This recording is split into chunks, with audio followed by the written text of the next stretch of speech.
Hello bachcho, let's read the question. What is the equivalent resistance between P and Q in the following network? Here we have given a network with 4 options. Now to answer this question first, we will discuss here the key concept, and here the key concept is given as equivalent resistance.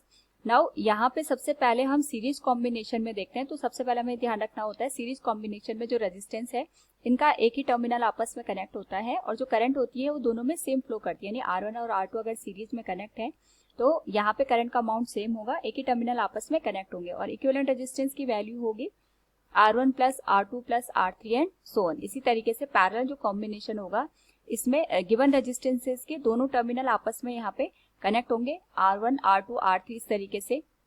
Equivalent जो resistance हमारे पास given होगा it will be given as 1/R1 plus 1/R2 plus 1/R3 and so on. इस case में potential difference across the resistance ये same होता है। इसी का यूज करके हम इसको सॉल्व करते हैं। तो क्वेश्चन में हमें दे रखा है what is the equivalent resistance between P and Q in the following network.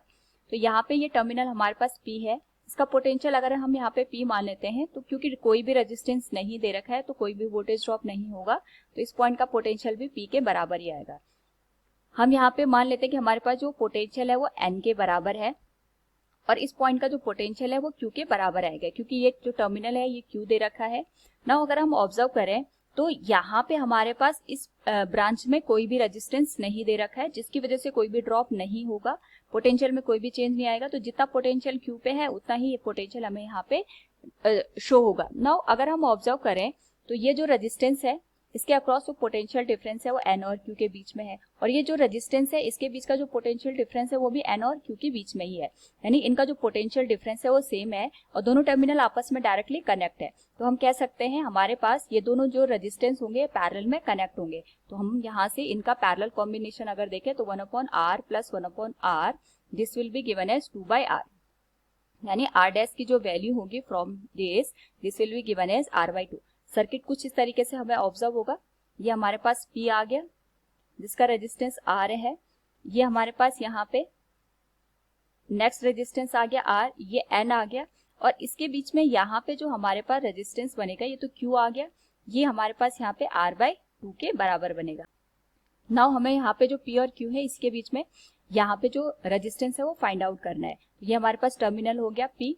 Now अगर हम ऑब्जर्व करें तो सपोज हमारे पास यहाँ पे जो करंट का डिस्ट्रीब्यूशन होता है इस नोड पे जाके हमारे पास जो करंट होती है दो पार्ट में डिवाइड होती है, जो यहाँ से आ रही है, कुछ करंट यहाँ जाएगी कुछ करंट इस ब्रांच में जाएगी, लेकिन जो इस ब्रांच में करंट जाएगी उस वही हमें यहाँ पे NQ के थ्रू फ्लो होते हुए नजर आएगी। यानी अगर हम ऑब्जर्व भी करें तो यहाँ पे हमारे पास N के थ्रू R/2 का एक टर्मिनल कनेक्ट है और यहाँ पे R का एक टर्मिनल कनेक्ट है।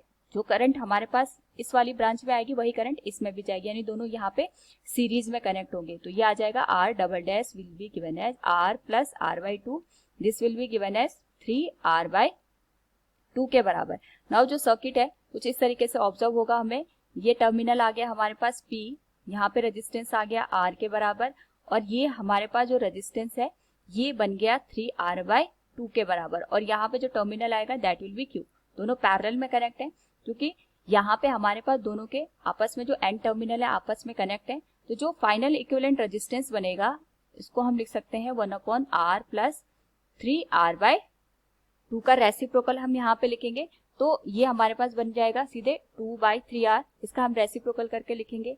हमारे पास एलसीएम आएगा 3R, this will be given है 3 + 2 5/3R।